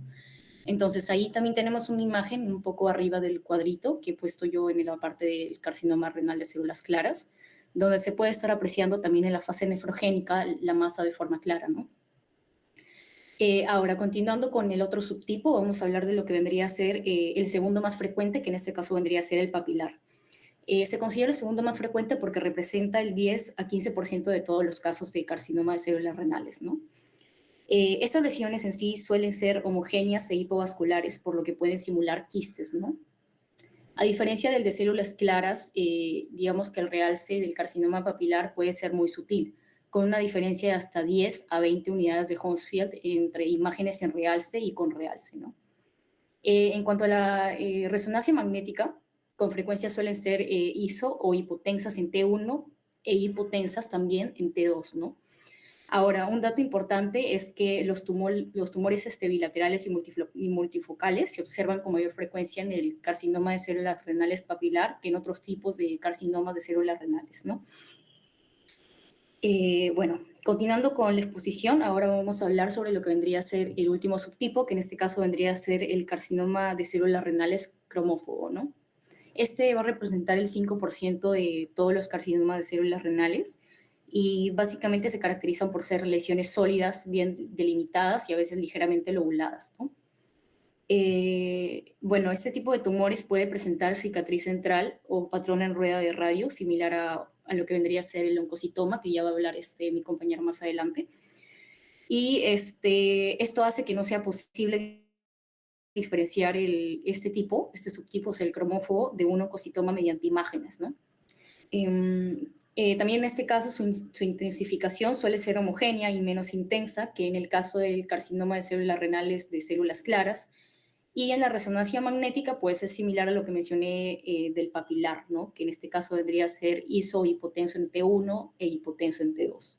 Ahí podemos estar viendo la imagen a la parte de la derecha de arriba, donde se puede apreciar el carcinoma en lo que vendría a ser el riñón izquierdo, como pueden estar apreciando. Y pues me faltó también mencionar la imagen que se puede apreciar en la izquierda abajo sobre lo que vendría a ser el carcinoma papilar, que también se está apreciando en este caso en lo que vendría a ser el riñón izquierdo, ¿no? Ambos en las tomografías axiales. Siguiente diapositiva, por favor. Listo. Bueno, ahora vamos a hablar sobre lo que vendría a ser la estadificación del carcinoma de células renales, ¿no? Este tipo de cáncer se considera que puede invadir la grasa perinefrítica más allá de lo que vendría a ser la fascia renal y puede extenderse a la vena renal. Vena renal, también lo que vendría a ser la vena cava inferior o también lo que vendría a ser la glándula suprarrenal adyacente, ¿no? Como recordamos, la estadificación en TNM, T siendo tumor primario, N afectación a ganglios linfáticos regionales y M metástasis a distancia, ¿no?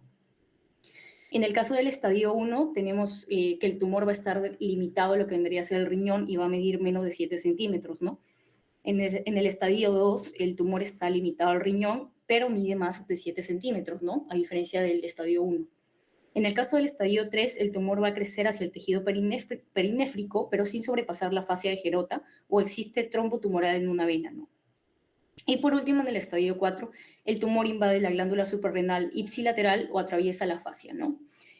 Podemos estar viendo a la izquierda de la pantalla una imagen de lo que vendría a ser un estadio 4 en este caso. Como podemos estar apreciando, tenemos un crecimiento en lo que vendría a ser la fascia renal, ¿no? Y también tenemos una metástasis a lo que vendría a ser ganglios linfáticos, ¿no? Que se puede estar apreciando por la flechita amarilla de lo que vendría a ser la parte superior. Bueno, ahora ya terminando sobre lo que vendría a ser carcinoma de células renales, vamos a pasar con el segundo tipo de cáncer, que en este caso vendría a ser el carcinoma de células transicionales, o también llamado carcinoma de células uroteliales, ¿no? En lo que se diferencia es que no va a surgir de lo que vendría a ser el parénquima, sino va a surgir de las células epiteliales que recubren el tracto urinario, ¿no? 15% de este tipo de carcinomas se consideran que son de tipo más agresivo, con crecimiento infiltrativo, que básicamente van a alterar la arquitectura del seno renal adyacente y del parénquima renal sin modificar el contorno en este caso, ¿no? Este tipo de cáncer, una característica es que son difíciles de detectar en tomografía computarizada sin contraste. Algo también importante para mencionar es que la fase nefrogénica es la fase óptima para mostrar lo que vendría a ser la interfaz entre este tipo de cáncer y el parénquima renal con realce normal, ¿no? O sea, al igual que en lo que vendría a ser el cáncer anterior que mencioné, también se considera que la fase nefrogénica es la mejor para poder apreciar el tumor en este caso, ¿no? Ahora, las imágenes de la fase excretora muestran anomalías del sistema colector, como por ejemplo la dilatación de los cálices, ¿no? Y algo también importante que debemos de saber es que puede ser localmente agresivo e invadir el retroperitoneo. Se pueden observar linfadenopatías regionales y metástasis a distancia en pulmones y huesos, ¿no?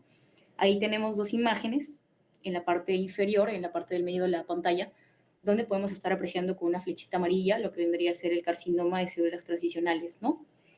Y en la parte de la imagen de abajo, pues se aprecia en este caso en el riñón opuesto, ¿no?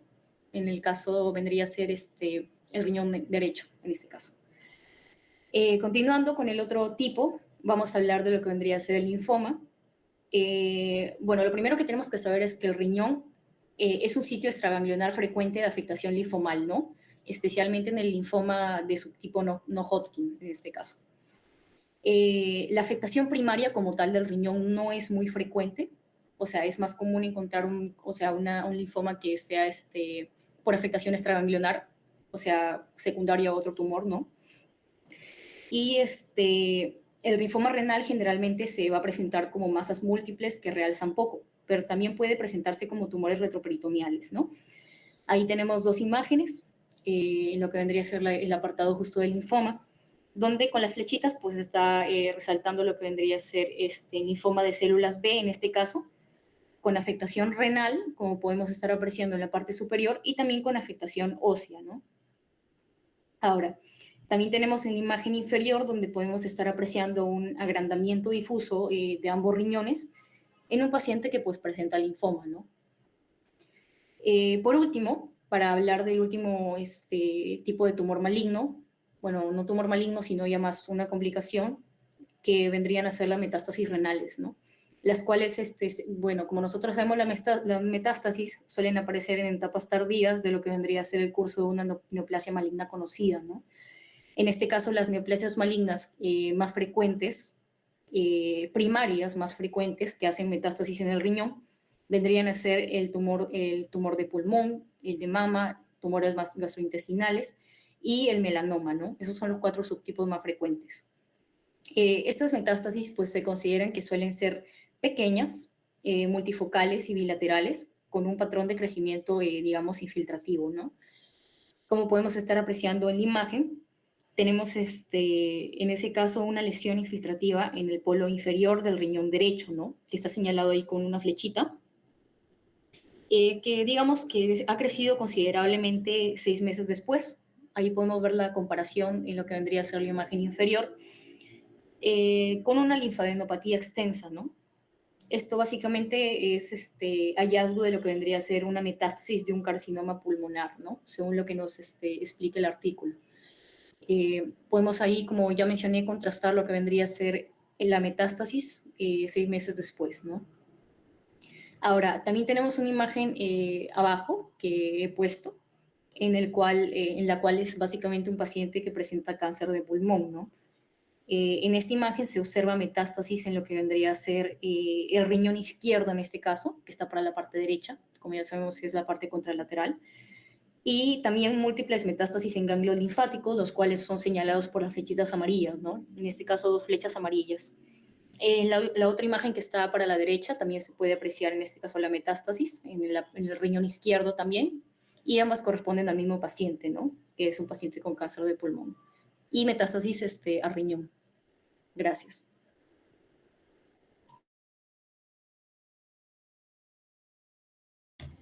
Bueno, continuando, los 2 tumores renales benignos más frecuentes van a ser el angiomiolipoma y el oncocitoma, pues, ¿no? Solo uno de ellos va a ser más fácil de diferenciar del carcinoma de células renales, ¿no?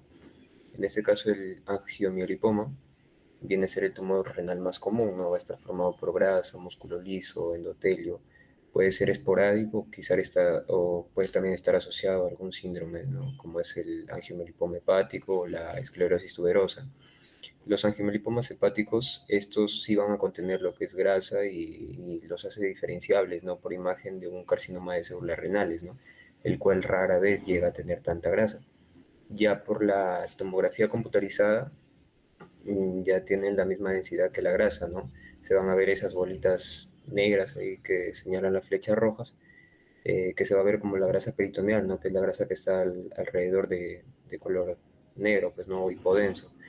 y esas masas van a tener una densidad casi similar, no serían fácil de confundirse quizás con un quiste, pero recordemos de que el líquido es una densidad intermedia, no gris, y si es que lo medimos con las unidades Hounsfield es de 0 a 10 unidades Hounsfield, ¿no? Mientras que la grasa ya viene a ser un poco más hipodensa, ¿no? Con densidades negativas, generalmente viene a ser de menos 10 unidades Hounsfield, ¿no? Mientras que los angiomielipomas, por ejemplo, si es que llegan a ser muy grandes, ya pueden llegar a generar quizás complicaciones, ¿no? Como una hematuria o poder romperse y generar hemorragias retroperitoneales. Y también tenemos lo que es el angiomielipoma de grasa mínima, ¿no? Ya hablamos acerca del clásico, ahora vamos a hablar de grasa mínima, que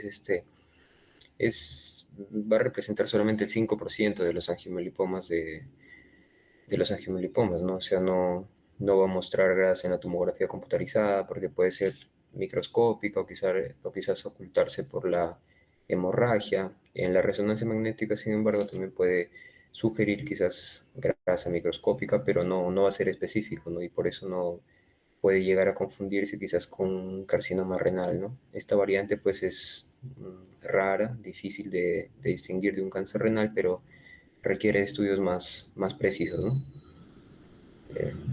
Pase a mi siguiente compañero.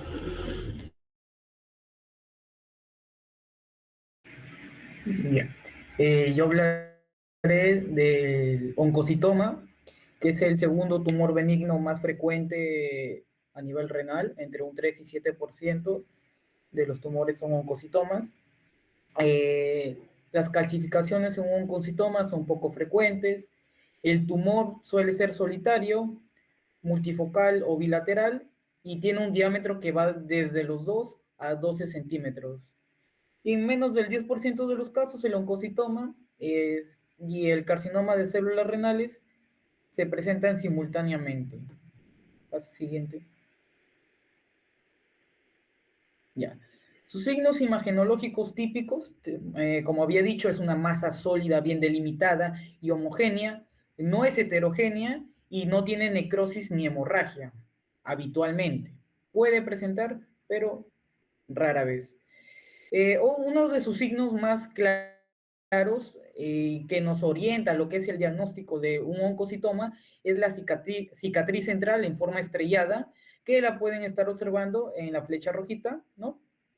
Tenemos lo que es el realce uniforme tras contraste y el T2 hipointenso, muy útil para diferenciarlo del carcinoma de células renales cromófobo de células claras, que es hiperintenso. Siguiente.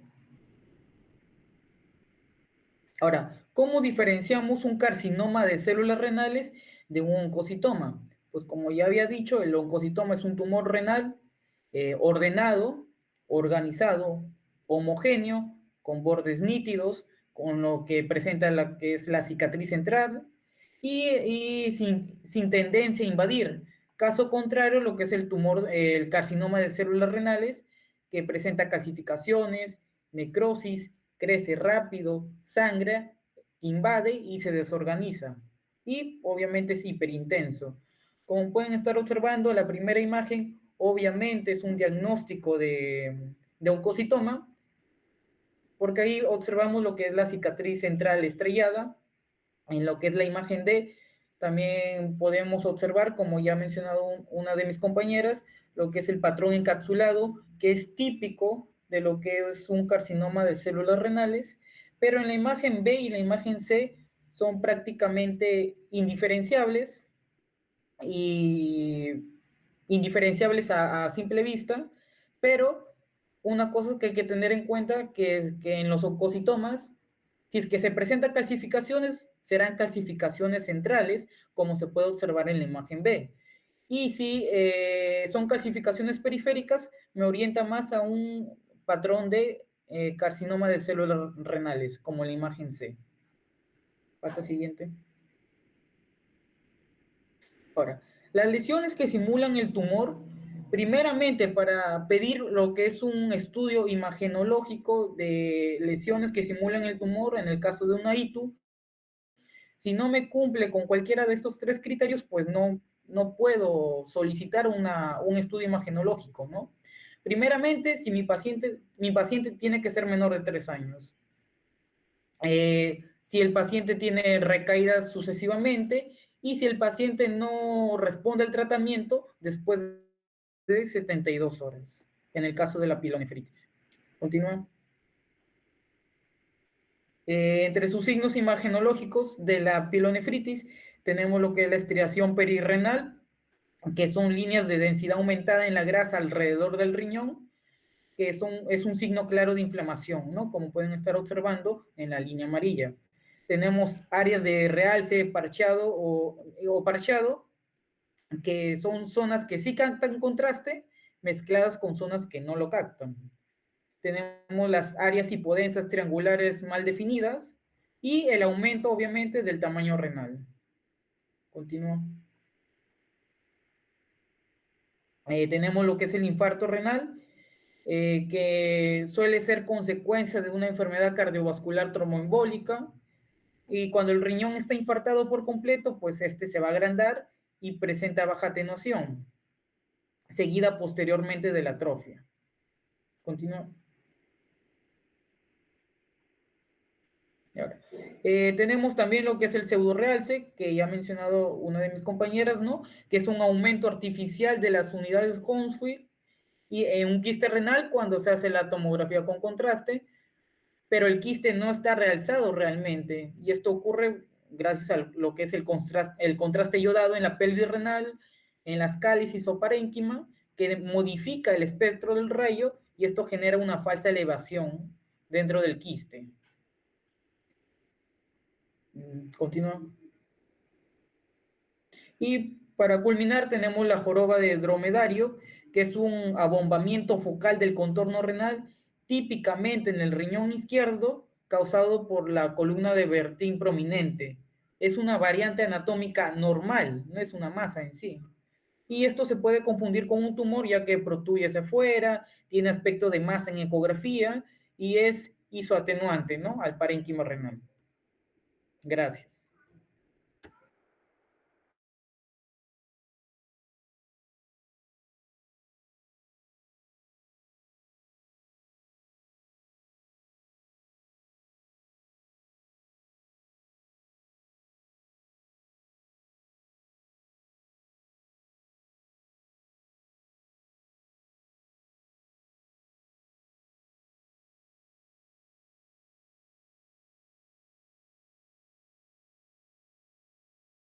Muy bien, chicos, disculpen que estaba viendo las asistencias. Ya guardé quienes han estado presentes el día de hoy. Les felicito a los que han realizado la exposición. Ha estado completa la exposición. Ha tenido los puntos más resaltantes. Por algo también ha sido un poco extensa, como se habrán dado cuenta, ¿no? El día de el próximo lunes ya la charla la voy a dar yo y vamos a hacer un resumen primero de lo que es encéfalo y segundo de lo que es patología urinaria, ¿no? Que incluye el tema que han hablado el día de hoy sus compañeros, ¿no? Porque ya vamos a empezar con los repasos para el examen, ¿ya? Entonces vamos a hacer eso. Va a exponer el siguiente grupo y aparte vamos a hacer el repaso de la parte de neuro y de la parte de urinario. Y en la siguiente semana vamos a hacer la exposición del último grupo que falta. Me parece que falta, o ya no falta la de aquí a la otra. Sí, falta uno, ¿no? Porque creo que es próstata. Y sería ese grupo más el repaso de la parte de abdomen. Y el repaso de del mismo contenido de la exposición que se haga ese día sobre la próstata. Entonces, con esas 2 semanas ya estaríamos prácticamente terminando y estaríamos ya listos para el examen. Ya, chicos, entonces, como les digo, así vamos a hacerlo. El día de hoy, como se habrán dado cuenta, la exposición ha estado completa. Ahorita no nos va a dar el tiempo para hablar del punto por punto, pero sí, la próxima semana, como les digo, voy a hacer yo el repaso, donde vamos a tocar nuevamente lo que sus compañeros han hablado a modo de resumen, ¿no? Para que los puntos más importantes no se vayan a olvidar. Entonces, así lo vamos a hacer esta semana que viene y la siguiente. Y a la otra ya sería el examen ya que se va a tratar de que sea un día, pues unos días antes de la semana de Navidad o unos días antes de Navidad para que ya ustedes puedan pasar su Navidad más tranquilos.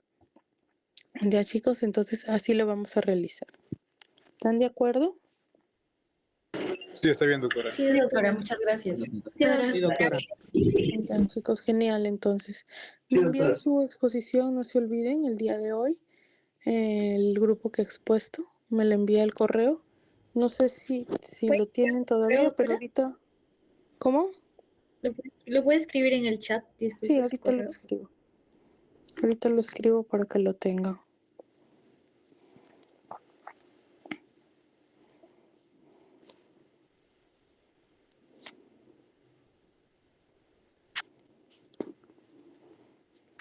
Doctora, disculpe, ambos grupos le mandamos, ¿no? Las diapositivas. ¿Cómo ambos? Es que hemos expuesto 2 grupos el día de hoy. Sí, yo me había parecido que era uno solo. No, Que se es una extendió. pausa de unos 5 minutos y ya luego expusimos nosotros que éramos. Con razón, sí. Perfecto, me envían los 2 grupos. Yo estaba bien creída de que han continuado de largo y digo, wow, ha sido bastante. Perfecto, entonces, genial, entonces hemos avanzado. Más bien, entonces la otra semana, ¿quién falta exponer? Faltaría un solo grupo. Faltaría el grupo Solo un grupo, doctora. el grupo de Mejor. la doctora. Mejor. Entonces la próxima semana hacemos el repaso de urinario, ¿no? Y de la parte de próstata. Y a la siguiente, que tenemos prácticamente ya sin exposición, haríamos lo que es encéfalo y abdomen, ¿no? Que son temas un poquito más amplios que nos van a tomar un poco más de tiempo. Entonces, como la próxima semana que se hace próstata, repasamos la parte de próstata de una vez, porque eso sí es un poco más corto, y repasamos urinario, ¿no? Que sí es regular. Y de aquí a la otra vamos a hacer lo que es la parte de abdomen y la parte de lo que es encéfalo, ¿ya?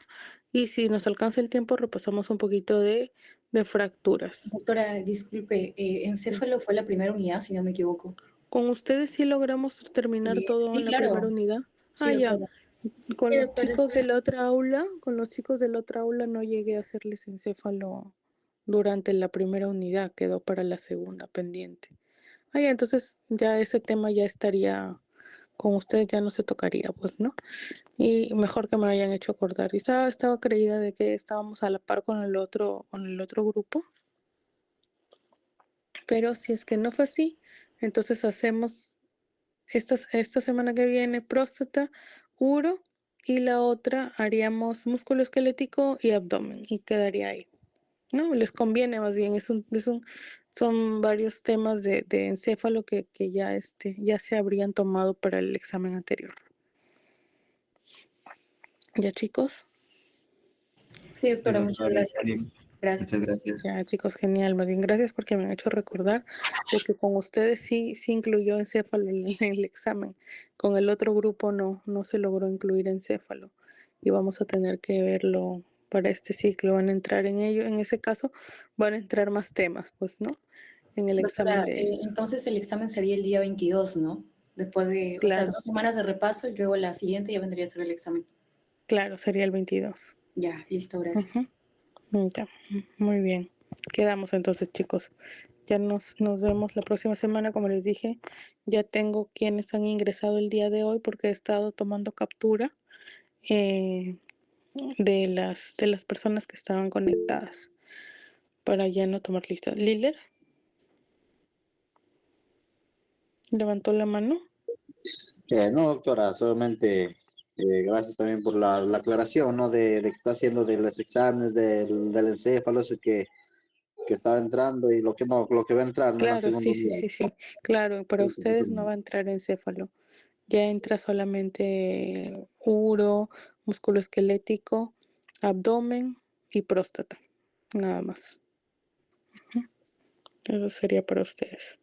Y ya, y con los repasos que vamos a hacer, ya les va a ayudar también. Ya, chicos, entonces hasta aquí nos quedamos y nos encontramos la próxima semana.